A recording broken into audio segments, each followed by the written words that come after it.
ನಮೋ ವಾಲ್ಮೀಕಿಯೇ. ನಮಸ್ಕಾರ ಬಂಧುಗಳೇ. ನಾನು ನಿವೃತ್ತ ಪ್ರಾಧ್ಯಾಪಕ ಡಾಕ್ಟರ್ ಅರ್ಜುನ್ ಪಂಗಣ್ಣವರ್.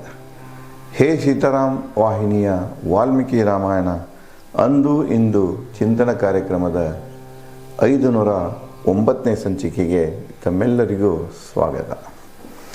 ಹಿಂದಿನ ಸಂಚಿಕೆಯಲ್ಲಿ ನಾನು ಹನುಮಾನನು 100 ಯೋಜನೆ ಉದ್ದದ ಸಮುದ್ರವನ್ನು ದಾಟಿ ದಡ ಸೇರ್ತಾನೆ, ದಡದ ಮೇಲೆ ಇಳಿತಾನೆ. ಅಲ್ಲಿಂದ ರಾವಣನ ಲಂಕಾನಗರಿ 100 ಯೋಜನೆ, ಇನ್ನು 100 ಯೋಜನೆ ನಡ್ಕೊಂಡು ಹೊಂಟಿರ್ತಾನೆ. ಆಸ್ಪಾಸ್ ಎಲ್ಲ ಪರ್ವತ, ಗುಡ್ಡ, ದಟ್ಟಾರಣ್ಯ ಎಲ್ಲ ಕಾಣಿಸ್ತಾ ಇರ್ತದೆ. ನಡ್ಕೊಂತಾನೆ ನಗರಿ, ಯಾವುದು ಲಂಕಾ ನಗರಿ ಹತ್ತು ಹೋಗ್ತಾನೆ. ಭದ್ರಕೋಟೆಗಳನ್ನು ನೋಡ್ತಾನೆ. ಅಲ್ಲಿ ಭದ್ರತಾ ಇವರು ಗಸ್ತು ಹೊಡೆಯೋದನ್ನು, ಸೀತೆಯನ್ನು ಕದ್ದು ತಂದದ್ದರಿಂದ ರಾವಣನಲ್ಲಿ ರಾಮ ಬರ್ಬೋದು ಅನ್ನುವಂಥ ಒಂದು ಸಂದೇಹವೂ ಇತ್ತು, ಹೆದರಿಕೆಯೂ ಇತ್ತು. ಅವನು ಕೂಡ ಅಷ್ಟೇ ಎಚ್ಚರದಿಂದ ಲಂಕೆಯ ಕಾವಲವನ್ನು ಮಾಡ್ತಿರ್ತಾನೆ. ಈ ಕಾವಲದ ದೃಶ್ಯವನ್ನು ನೋಡ್ತಾ ವಾಲ್ಮೀಕಿಯವರು ಹೀಗೆ ಮುಂದುವರಿಸ್ತಾರೆ. ಅಂಗದ, ನೀಲ, ನಿಪುಣ, ಸುಗ್ರೀವ ಮತ್ತು ನಾನು 4 ವಾನರರಿಗೆ ಮಾತ್ರ ಸಾಧ್ಯ ಇದನ್ನು ನುಡಿಸೋದು. ಲಂಕೆ ಇದೊಂದು ಅಸಾಧ್ಯ ಇದೆ. ಲಂಕೆ ವೇದಿಸಿ, ನಗರವನ್ನು ವೇದಿಸಿ ಒಳಗೆ ಹೋಗೋದು ಒಂದು ಅಸಾಧ್ಯ ಇದೆ. ಯಾರಿಂದ ಸಾಧ್ಯ ಅಂದರೆ, ನಾವೊಂದು 4 ಜನ ಇದ್ದೇವೆ, ನಮ್ಮಿಂದ ಮಾತ್ರ ಸಾಧ್ಯ ಇದು. ಇನ್ನೊಬ್ಬರಿಗೆ ಇದು ನಮ್ಮ ಇತರ ವಾನರ ವೀರರಿಗೆ ಲಂಕಾ ನಗರವನ್ನು, ಈ ಭದ್ರಕೋಟೆ ದಾಟಿ ನುಸುಳಿ ಹೋಗುವುದು ಅಷ್ಟು ಸುಲಭದ ಕೆಲಸ ಅಲ್ಲ, ಅಷ್ಟು ಸಾಧ್ಯನೂ ಇಲ್ಲಂತ ಹನುಮಾನ್ ಹೇಳ್ತಾನೆ. ಹನುಮಾನ ಭದ್ರತೆಯನ್ನು ನೋಡಿ, ಲಂಕಾ ನಗರದ ಭದ್ರತೆಯನ್ನು ನೋಡಿ ಇಲ್ಲಿ ಅನ್ಕೊಳ್ತಿರ್ತಾನೆ. ಮೊದಲು ಜನಕಪುತ್ರಿ ಸೀತೆ ಜೀವಂತವಿರುವಳೆ ಅಥವಾ ಇಲ್ಲ ತಿಳಿದು ನಂತರ ಮುಂದಿನ ವಿಚಾರ ಮಾಡೋಣ. ತಾನೇ ಏನು ಅನ್ಕೊಳ್ತಾನೆ ನನ್ನ ಮನಸ್ಸಿನಾಗ, ಇಲ್ಲಿ ತನಕ ಬಂದಾಯಿತು, ನೋಡಿ ಆಯಿತು, ಭದ್ರಕೋಟೆ ಎದುರಿಗೆ. ಮೊದಲು ನಾನೇನು ಮಾಡಬೇಕಂದ್ರೆ, ಸೀತೆ ಜೀವಂತ ಇದ್ದಾಳೋ ಇಲ್ಲನ್ನುವಂಥ ಸುಳಿವನ್ನು ಪಡೆಯಬೇಕು. ಮೊದಲು ಆ ಮುಖ್ಯ ವಿಚಾರದು. ಸೀತೆ ಜೀವಂತ ಇದ್ದಾಳೋ ಇಲ್ಲ ಅನ್ನೋದು ಮುಖ್ಯ ವಿಚಾರ. ಆ ಮುಖ್ಯ ವಿಚಾರವನ್ನು ನಾವು ಮೊದಲು ತಿಳ್ಕೊಳ್ಬೇಕು ಅಂಥೇಳಿ ಹನುಮಾನ ನಿರ್ಧಾರ ಮಾಡ್ತಾನೆ. ಲಂಬ ಪರ್ವತದ ತುದಿಯ ಮೇಲೆ ನಿಂತು ಹನುಮ ಚಿಂತಿಸಿದ. ವಾಸ್ತವ ರೂಪದಲ್ಲಿ ನನಗೆ ಅಸಾಧ್ಯ ಲಂಕೆಗೆ ನುಸುಳಲು. ಅಲ್ಲೇ ಇದ್ದಂಥ ಒಂದು ಪರ್ವತ ಲಂಬ ಪರ್ವತ ಅಂತ ಕರೀತಾರೆ. ಬಹುತೇಕ ಇವತ್ತು ಈ ಪರ್ವತದ ದೃಶ್ಯ ನಮ್ಗೆ ನೋಡೋಕೆ ಕಾಣಿಸ್ತಿದೆ. ಈಗಿನ ಒಂದು ಲೊಕೇಶನ್ ಪ್ರಕಾರ ಅದೇನು ಸಿರಿಗಿರಿದಲ್ಲಿ ರಾವಣನ ಅರಣ್ಯ ಇದು ಅಂತ ಹೇಳ್ತಾರಲ್ಲ, ಅರಮನೆ ಇದೆ ಅಂಥೇಳಿ ಒಂದು ಬಂಡೆಕಲ್ಲು ಮತ್ತು ಮ್ಯಾಗ ಅರಮನೆ ಇದ್ದದ್ದೇನಿದೆ, ಅಲ್ತರ ಎದುರಿಗೆನ ನಿಂತು ನೋಡಿದರೆ, ಅದರ ಮಾತಾಗೆ ಎದುರಿಗೆ ನಿಂತು ನೋಡಿದರೆ ಅಲ್ಲಿ ಒಂದು ಪರ್ವತ ಕಾಣಿಸ್ತಿದೆ. ಹನುಮ ಏನು ಮಾಡ್ತಾನೆ, ಈ ಲಂಬ ಪರ್ವತದ ಮೇಲೆ ನಿಂತು ಇನ್ನು ಹೇಗೆ ನಾನು ಈ ಲಂಕೆಯನ್ನು ನುಸುಳಲಿ, ಈ ಯುದ್ಧ ರೂಪದಾಗ ನುಸುಳಲೋ, ವಾಸ್ತವ ರೂಪದಲ್ಲಿ ನುಸುಳಲೋ, ಅಥವಾ ಮತ್ತೇನಾದರೂ ಸಾಧ್ಯ ಐತನ. ವಾಸ್ತವ ರೂಪದಾಗಂತೂ ಅಲ್ಲಿ ಹೋಗಕ್ಕೆ ಸಾಧ್ಯ ಇಲ್ಲ, ಇನ್ನೇನು ಮಾಡಬೇಕು ಅಂತ ವಿಚಾರ ಮಾಡ್ತಾನೆ. ಸೀತೆ ಹುಡುಕಲು ನಾನು ಮೋಸ ಮಾಡಬೇಕು.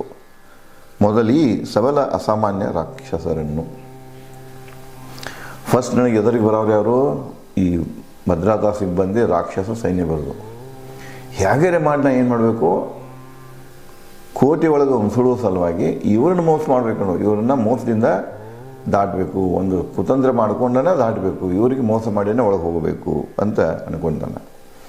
ಅತಿ ಚಿಕ್ಕ ಗಾತ್ರ ದೇಹ ಕುಗ್ಗಿಸಿ ಲಂಕೆಗೆ ರಾತ್ರಿ ನಿಲ್ಲಿಸುವ ಕೃತ್ಯವೇ ಯಶಸ್ವಿ. ವಿಚಾರ ಮಾಡ್ತಾನೆ, ಈ ಇದ್ದ ದೇಹ ತೊಗೊಂಡು ಹೊಂಟೆ ಅಂದರೆ ಬಿಡುವುದಿಲ್ಲ ಇವರ. ನನ್ನ ದೇಹವನ್ನು ಕುಗ್ಗಿಸಿ ಸಾಣ ಮಾಡೋದು, ಸಾಣ ಮಾಡಿ ಅದು ಹಗಲಿ ಹೋಗಂಗಿಲ್ಲ. ಅವಾಗ ಸೂರ್ಯಾಸ್ತನೂ ಆಗ್ತಿರ್ತದೆ. ರಾತ್ರಿ ವೇಳೆಯಲ್ಲಿ ನುಸುಳಲಿಕ್ಕೆ ಸಾಧ್ಯ ಇದೆ. ದೇಹ ಸಾಣ ಮಾಡಬೇಕು, ಚಿಕ್ಕದು ಮಾಡಿ ರಾತ್ರಿ ನುಸುಳಿದರೆ ಮಾತ್ರ ನನಗೆ ಈ ಒಂದು ಕೆಲಸಕ್ಕೆ ಯಶಸ್ವಿ ಸಿಗ್ತಿದೆ ಅಂತ ನೋಡ್ತಾನೆ. ಏನು ಯೋಚಿಸಲಿ ಸೀತೆಯನ್ನು ಕಾಣಲು ಒಬ್ಬಂಟಿಯಾಗಿ ಏಕಾಂತ ರಹಸ್ಯ ಸ್ಥಳದಲ್ಲಿ? ಏನು ಯೋಚಿಸಲಿ ಸೀತೆಯನ್ನು ಕಾಣಲು ಯಾವ ಯೋಜನೆಯನ್ನು ಹಾಕೊಳ್ಳಿ ನಾನು, ಯಾವ ತಂತ್ರವನ್ನು ರೂಪಿಸಲಿ ಸೀತೆಯನ್ನು ಕಾಣಬೇಕಾದ್ರೆ? ಒಂಟಿಯಾಗೇನೆ ಕಾಣಬೇಕು, ಆಗ ಬಂದದ್ದು ಒಬ್ಬಂಟಿಗಿದ್ದಾನೆ. ಮುಂತು ಸೀತೆಯೂ ಕೂಡ ಒಬ್ಬಂಟಿಗಾಗಿ ಕೂತಿರಬೇಕು, ಏಕಾಂತ ಸ್ಥಳದಲ್ಲಿರಬೇಕು. ಆ ಏಕಾಂತ ಸ್ಥಳದಲ್ಲಿ ಅವಳು ಒಬ್ಬಂಟಿಯಾಗಿದ್ದಾಗ ನಾನು ಹೇಗೆ ಅವಳನ್ನು ಭೇಟಿಯಾಗಬೇಕು ಅಂತ ವಿಚಾರ ಮಾಡ್ತಾನೆ. ದುಷ್ಟ ರಾವಣ ಕಾಣದ ಸೀತೆಯನ್ನು ಏನೆಂದು ಕಾಣಲಿ ನಾನು?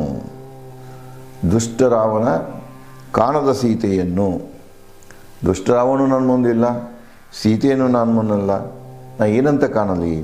ಅರುಣೋದಯಕ್ಕೆ ಕತ್ತಲು ನಾಶವಾದಂತೆ. ಅರುಣೋದಯಕ್ಕೆ ಕತ್ತಲು ಹೆಂಗೆ ನಾಶ ಆಕೋತ ಹೋಗ್ತಿದೆ ಅಂದರೆ, ಮುಂಜಾವಿನಲ್ಲಿ ಸೂರ್ಯೋದಯ ಪೂರ್ವದಲ್ಲಿ ತೀದ್ದಲು ಹರಿತದೆ ಅಂತ ಹೇಳ್ತಾರೆ ಹಳ್ಳಿ ಭಾಷೆಯಲ್ಲಿ. ಒಂದು ಪ್ರಕಾರದ ಪೂರ್ವದಲ್ಲಿ ಸೂರ್ಯ ಹುಟ್ಟೋಕ್ಕಿಂತ ಮೊದಲು ಒಂದು ಪ್ರಕಾಶ ಬರ್ತಿದೆ, ಅರುಣೋದಯ ಅಂತ ಅದಕ್ಕೆ. ಆ ಒಂದು ಅರುಣೋದಯ ಏನು ಮಾಡ್ತಿದೆ, ಹೇಗೆ ಅದು ಬಲಿತಾ ಹೋಗ್ತಿದೆ, ಹಾಗೆ ಕತ್ತಲ ನಾಶ ಆಗ್ತಾ ಹೋಗ್ತಿದೆ. ಮಧ್ಯವರ್ತಿಗಳಿಂದ ನನ್ನ ಸಮಯ, ಸ್ಥಳ, ಕಾರ್ಯ ನಿಯೋಜನೆ ಹಾಳಾಗಬಹುದು. ಇನ್ನು ಯಾರನ್ನೇ ನಾನು ಸಹಾಯ ತೊಗೊಂಡಪ್ಪ ಅಂದ್ರೆ ಅಲ್ಲೇನಾಗ್ತಿದೆ, ಮಧ್ಯವರ್ತಿಗಳಿಂದ ಏನಾಗಿದೆ, ನಾನು ಬಂದದ್ದೇನು ಸಮಯನೂ ಹಾಳಾಗ್ತದೆ ಮತ್ತು ನನ್ನ ಕಾರ್ಯನೂ ಕೂಡ, ಯೋಜನೆ ಕೂಡ ಸಫಲ ಆಗುವುದಿಲ್ಲ. ಲಾಭಹಾನಿ ಚಿಂತಿಸುವ ಮನ ಅಸ್ಥಿರವಾದಾಗ ಬುದ್ಧಿವಂತ ಮಧ್ಯವರ್ತಿಯ ಅಜ್ಞಾನದಿಂದ ಕೆಡುವುದು ಕೆಲಸ. ಇನ್ನು ಲಾಭ ಆಗ್ತದೋ ಇಲ್ಲೋ ನೋಡ್ರಿ, ಇಲ್ಲಿ ಕಾಮರ್ಸ್ ಇದೆ, ಇಲ್ಲಿ ಲಾಭ, ಇಲ್ಲಿ ಅಕೌಂಟೆನ್ಸಿ ಬಗ್ಗೆ ಹೇಳ್ತಾರೆ. ಲಾಭ ಹಾನಿ ಚಿಂತಿಸೋದು, ನಾವು ಯಾವುದೇ ಒಂದು ಬಿಸ್ನೆಸ್ ಶುರು ಮಾಡಿದ್ರೆ, ವ್ಯವಹಾರ ಶುರು ಮಾಡಿದ್ರೆ, ನಾನು ಹಾಕಿದ ಬಂಡವಾಳ ಎಷ್ಟೋ, ಅದು ಯಾವ ರೀತಿ ನಡೀತದೆ, ಮಾರ್ಕೆಟ್ನಾಗ ನನಗೆ ಪ್ರವೇಶ ಸಿಗ್ತದೋ ಇಲ್ಲೋ, ಸಿಕ್ಕರೆ ಎಷ್ಟು ಸಿಗ್ತದೆ, ನಾನು ಹಾಕಿದ ಬಂಡವಾಳಕ್ಕೆ ಮತ್ತು ಶ್ರಮಕ್ಕೆ ಏನಾದರೂ ನನಗೆ ಅದು ಖರ್ಚು ಒಟ್ಟು ತೆಗೆದು ಲಾಭ ಸಿಗ್ತದೇನೆ. ಇದು ಲಾಭ ಹಾನಿ ಲೆಕ್ಕ ಯಾರು ಮಾಡ್ತಿರ್ತಾರೆ? ಈ ಮಧ್ಯವರ್ತಿಗಳು ಮಾಡ್ತಿರ್ತಾರೆ. ಅದಕ್ಕೆ ಈ ಲಾಭ ಹಾನಿ ಚಿಂತಿಸೋದು ಏನು ಮಾಡ್ತಿದೆ, ಎಷ್ಟೇ ಬುದ್ಧಿವಂತ ಆಗಿದ್ರೂ ಕೂಡ ಮಧ್ಯವರ್ತಿ ಅಥವಾ ಇವರು ವ್ಯಾಪಾರಸ್ಥರಾಗಲಿ ಏನಾಗಲಿ, ಯಾರು ಬಿಸ್ನೆಸ್ ಮಾಡೋರಾಗಲಿ, ಅವರಷ್ಟೇ ಬುದ್ಧಿವಂತರಿದ್ರಂದ್ರೆ ಈ ಲಾಭ ಹಾನಿ ಲೆಕ್ಕ ತಲೆಯಾಗ ಒಂದು ಸಲ ಹೋಗ್ತದೆ, ಸಂದೇಹ ಒಂದು ಸಲ ಹೋಗ್ತಂದ್ರೆ ಅವರೆಷ್ಟೇ ಬುದ್ಧಿವಂತಿದ್ರು ಕೂಡ ಅದು ಅವ್ರ ಕೆಲಸವನ್ನು ಕೆಡಿಸ್ತಿದೆ. ಒಮ್ಮೆಲೆ ಏನು ಅನಿಸ್ತದೆ, ವಿಶ್ವಾಸ ಬರೋದಿಲ್ಲ, ಹಾನಿ ಆಯ್ತಂದ್ರೆ ಹೆಂಗೆ, ಸಂದೇಹ ಹುಟ್ಟಾಕಿಡ್ತಿದೆ. ಅದಕ್ಕೆ ಮಾಡಬೇಕಾದ ಕೆಲಸ ಐತೆ ಆಗೋದಿಲ್ಲ. ನಾನು ಕೂಡ ಏನು ಮಾಡಬೇಕಂದ್ರೆ ನೋಡಿ, ತಮ್ಮನ್ನು ಹೆಂಗೆ ಹೋಲಿಸ್ಕೊಳ್ತಾರೆ ಹನುಮಾನನು. ಯಾವ ರೀತಿ ಈ ವ್ಯಾಪಾರಸ್ಥರು ಮಧ್ಯವರ್ತಿಗಳಂದರೆ ಇಲ್ಲಿ ವ್ಯಾಪಾರಸ್ಥರು ಅಂತ, ಮಧ್ಯವರ್ತಿಗಳು ಯಾವ ರೀತಿಯಾಗಿ ಲಾಭ ಹಾನಿ ಚಿಂತೆ ಮಾಡಿಕೊಂಡು ತಮ್ಮ ಬುದ್ಧಿಯನ್ನು ಹೆಂಗೆ ಅವರು ಭ್ರಷ್ಟ ಮಾಡ್ಕೊಳ್ತಾರೆ, ಅಧೈರ್ಯಗೊಳ್ತಾರೆ, ಆಗೋ ಕೆಲಸನೂ ಆಗದಂಗೆ ನೋಡ್ತಾರೆ, ಆಗೋ ಕೆಲಸ ಯೋಜನೆ ಕೂಡ ಕೆಟ್ಟು ಹೋಗ್ತಿದೆ. ಅದೇ ರೀತಿಯಾಗಿ ನಾನು ಒಂದು ವೇಳೆ ಸಿಗ್ತಾಳೋ ಇಲ್ಲೋ, ಏನೋ, ಯಾರು ಸಾಗಿತೋ ಇಲ್ಲೋ ಬೇಡ, ಇಂಥವೆಲ್ಲ ನಾವು ವಿಚಾರ ಮಾಡ್ಕೊತ ಕೂತ್ಕೊಂಡ್ರೆ ನಾ ಬಂದ ಕೆಲಸ ಸಹಿತ ಯಶಸ್ವಿ ಆಗುವುದಿಲ್ಲ. ಇಲ್ಲಿ ನೋಡ್ರಿ, ಅಲಂಕಾರದ ಯಾವ ರೀತಿಯಾಗಿ ವಾಲ್ಮೀಕಿಯವರು ಹನುಮಾನನ ಸೀತೆ ಹುಡುಕುವ ಸಾಹಸವನ್ನು ವ್ಯವಹಾರದಲ್ಲಿ ಈ ಮಧ್ಯವರ್ತಿ ವ್ಯಾಪಾರಸ್ಥರು ಹುಡುಕುವ ಲಾಭ ಹಾನಿ ಮನಕ್ಕೆ ಮನೋಸ್ಥಿತಿಗೆ ಹೋಲಿಸ್ತಾರೆ. ಮುಂದುವರೆದು, ಕೆಟ್ಟೀತೆ ಸಮುದ್ರ ದಾಟಿ ಬಂದ ಕೆಲಸ, ದುಃಖಿಸೀತೆ ಎನ್ನ ಮನ ಹೇಗೆ ರಕ್ಷಿಸಿಕೊಳ್ಳಲಿ ನಾ ಬಂದ ಕೆಲಸ. ಸೀತೆ ಸಿಗಲಿಲ್ಲಂದ್ರೆ ಸಮುದ್ರ ದಾಟಿ ಬಂದದ್ದು ವ್ಯರ್ಥಾಗಿ ಹೋಗ್ತದೆ. ಇಷ್ಟೆಲ್ಲ ಶ್ರಮಪಟ್ಟು ಹೋರಾಟ ಮಾಡಿ ಹೊಡೆದಾಟ ಮಾಡಿಕೊಂಡು ಇಲ್ಲಿ ತನಕ ಬಂದದ್ದು ಸೀತೆ ಸಿಗಲಿಲ್ಲಂದ್ರೆ, ಫೇಲ್ ಆದ್ನಂದ್ರೆ ಅದ್ರಾಗ ಅದು ಕೆಲಸ ಅದು ಕೂಡ ವ್ಯರ್ಥ ಆಗ್ತದೆ. ಆವಾಗ ಮನಸ್ಸೇನಾಗ್ತದೆ, ಸೀತೆ ಸಿಗದ ಪ್ರಯತ್ನ ವ್ಯರ್ಥವಾದಾಗ ಮನ ದುಃಖಿಸ್ಲಿಕ್ಕೆ ಹತ್ತಿದೆ. ಮುಂದೆ ಹೇಗೆ ರಕ್ಷಿಸಿಕೊಳ್ಳಲಿ ನಾ ಬಂದ ಕೆಲಸ, ಹೆಂಗಾರಿ ಮಾಡಿ ನನ್ನ ಕೆಲಸದಾಗ ನಾ ಯಶಸ್ವಿ ಆಗಬೇಕು. ಇಲ್ಲಿ ಇನ್ನೊಂದಿದೆ ನೋಡಿ, ಮನುಷ್ಯನ ದುಃಖಕ್ಕೆ ಕಾರಣ ಅಂದ್ರೆ ನಂತರ ಕಾಲದಲ್ಲಿ ಬುದ್ಧ ಆಗಲಿ ಉಳಿದವ್ರ ಸಂತರೆಲ್ಲನೂ ಮನುಷ್ಯಾಗ ದುಃಖಕ್ಕೆ ಕಾರಣ ಬಯಕೆನೆ ಅಂತ ಹೇಳ್ತಾರೆ, ಗುರಿ ಆಶೆನೆ ಅಂತ ಹೇಳ್ತಾರೆ. ಇಲ್ಲಿ ವಾಲ್ಮೀಕಿಯವರು ಹನುಮಾನನ ಮೂಲಕ ಹೇಳ್ತಾರೆ, ಹನುಮಾನ ಒಂದು ಆಶೆಯನ್ನು ತೊಗೊಂಡು ಬಂದಿರ್ತಾನೆ. ಲಂಕೆಯಲ್ಲಿ ಸೀತಿದ್ದಾಳದ ಸುಳ್ಳು ಸಿಕ್ಕಿರ್ತದೆ, ಇಲ್ಲಿ ಸಿಗ್ತಾಳವ ಅಂಥೇಳಿ ಪ್ರಯತ್ನ ಪಟ್ಟು ಅಲ್ಲಿ ಬಂದಿರ್ತಾನೆ. ನಾ ಪ್ರಯತ್ನ ಪಟ್ಟು ಬಂದಿದ್ದಕ್ಕೆ ಆಶೆ ನಿರಾಶೆ ಆಯ್ತಂದ್ರೆ ನಾನು ದುಃಖಕ್ಕೆ ಈಡಾಗ್ತೇನೆ, ಮನಸ್ಸಿನಲ್ಲಿ ಬಹಳ ದುಃಖ ತುಂಬ್ತಿದೆ. ಇಲ್ಲಿ ಕೂಡ ನೋಡಿ ದುಃಖಕ್ಕೆ ಕಾರಣ ಅಂದರೆ ಮನದ ಆಶೆ. ಮುಂದುವರೆದು ಹೇಳ್ತಾನ, ನೋಡಿದರೆ ರಾಕ್ಷಸರು ರಾಮನ ಕಾರ್ಯಕ್ಕೆ ಬಂದ ಕಾರ್ಯ ವ್ಯರ್ಥ, ರಾವಣ ವಧೆ ಬಯಕೆ ವ್ಯರ್ಥ. ಒಂದು ವೇಳೆ ನಾ ಬಂದದ್ದು ರಾಕ್ಷಸರಿಗೆ ಗೊತ್ತಾಯ್ತು, ಇವ ರಾಮನ ದೂತ ಸೀತೆಯನ್ನು ಹುಡುಕಾಕ ಬಂದನಂತ ಬಂದದ್ದು ಕೆಲಸ ಗೊತ್ತಾಯ್ತಂದ್ರೆ ಅದು ವ್ಯರ್ಥ ಆಗ್ತಿದೆ. ಅಷ್ಟೇ ಅಲ್ಲ, ನನ್ನ ಕೆಲಸನೂ ವ್ಯರ್ಥ ಆಗೋದ್ರ ಜೊತೆಗೆ ರಾವಣನ ಕೊಲ್ಲಬೇಕನ್ನುವಂಥ ಒಂದು ಬಯಕೆ ಇದೆ. ಅಂದರೆ ಎರಡು ನಮೂನೆ ವಿಚಾರ ಮಾಡ್ತಿರ್ತಾನೆ ನಾವು. ಹನುಮಾನ ಸೀತೆನ ಇಲ್ಲಿಂದ ತೊಗೊಂಡು ಹೋಗಿಬಿಡೋದು, ಇಲ್ಲ ರಾವಣನ ಕೊಂದನ ಸೀತೆಯನ್ನು ತೊಗೊಂಡು ಹೋಗೋದು.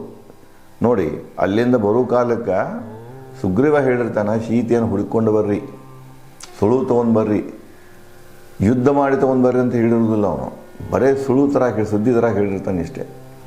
ಇಲ್ಲಿ ಹನುಮಾನಲ್ಲಿ ಏನು ಬರ್ತಿದೆ ಅಂದರೆ, ಏನಿಲ್ಲ ಸಾಧ್ಯ ಆಯ್ತು ಅಂದ್ರೆ ಸೀತೆಯ ಸುಳು ಸಿಗ್ತಂದ್ರೆ, ಇಲ್ಲ ಅದು ಗೊತ್ತಾಯ್ತಂದ್ರೆ ಇವ್ರನ್ನೆಲ್ಲ ಹೊಡೆದು ರಾವಣನ ಕೊಂದು ಸೀತೆಯನ್ನು ತೊಗೊಂಡು ಹೋಗಬೇಕು. ಇಲ್ಲಾಂದ್ರೆ ಸೀತೆ ಬಯಸಿದರೆ ಅವಳನ್ನು ತೊಗೊಂಡ ನಾನು ಇವಲ್ಲ ರಾವಣ ತಿಳಿದೇ ಇರಲಿ, ಅವ್ರು ಎಷ್ಟೇ ಬರಲಿ, ಸೀತೆಯನ್ನು ತೊಗೊಂಡು ಹೋಗ್ತೇನೆ, ಯುದ್ಧಕ್ಕೆ ಬಂದರೆ ಯುದ್ಧ ಮಾಡೋಕ್ಕೆ ತಯಾರಿದ್ದೇನೆ ಅನ್ನುವಂಥ ಒಂದು ವಿಚಾರವನ್ನು ಹನುಮಾನ ಹೊಂತಾನೆ. ಭಾಳಷ್ಟು ಜನ ಪ್ರಶ್ನೆಗಳು ಮಾಡ್ತಿರ್ತಾರೆ, ಹನುಮಾನ ಅಲ್ಲಿ ಹೋಗಿರ್ತಾನೆ, ಯುದ್ಧ ಯಾಕೆ ಮಾಡಿದ, ಸೀತೆನ ತೊಗೊಂಡು ಬರ್ಬೋದಾಗಿತ್ತಲ್ಲ, 100 ಯೋಜನೆಯಟ್ಟು ಹಾರಿ ಹೋಗುವಂಥ ಶಕ್ತಿ, ಮಹಾನ ಪರಾಕ್ರಮ ಇರ್ತಾನೆ. ಅವ್ರಿಗೆಲ್ಲ ಕಾಣಿದ್ರೆ ಅವ್ನು ಗೊತ್ತಾಗಿಬಿಟ್ಟು ಹುಡುಕಿ ತೆಗೆದು ಸೀತೆ ಸಿಕ್ಕಲಂದ್ರೆ ಯುದ್ಧ ಮಾಡೋ ಅವಶ್ಯಕತೆ ಇರೋಕ್ಕಿಲ್ಲ. ಆಕೆನ ಹೆಗಲ ಮ್ಯಾಗ ಕುಣಿಸ್ಕೊಂಡು ಬೆನ್ನದ ಮ್ಯಾಗ ಕುಣಿಸ್ಕೊಂಡು ನೇರವಾಗಿ ಕಿಷ್ಕಿಂದಕ್ಕೆ ಬರ್ಬೋದಿತ್ತು ಅನ್ನುವಂಥ ನಂತರದ ಬುದ್ಧಿವಂತರು ಬಹಳಷ್ಟು ಇಂಥ ಪ್ರಶ್ನೆಗಳಿಗೆ ಹುಟ್ಟಾಕ್ಯಾರ. ಇನ್ನು ಕೆಲವರು ಶಾಣೆತನದಿಂದ ತಮ್ಮ ಉತ್ತರಗಳನ್ನು ಕೊಡುವ ಮೂಲಕ ಪ್ರಕ್ಷೇಪಗಳಿಗೆ ಹುಟ್ಟಾಕ್ಯಾರ.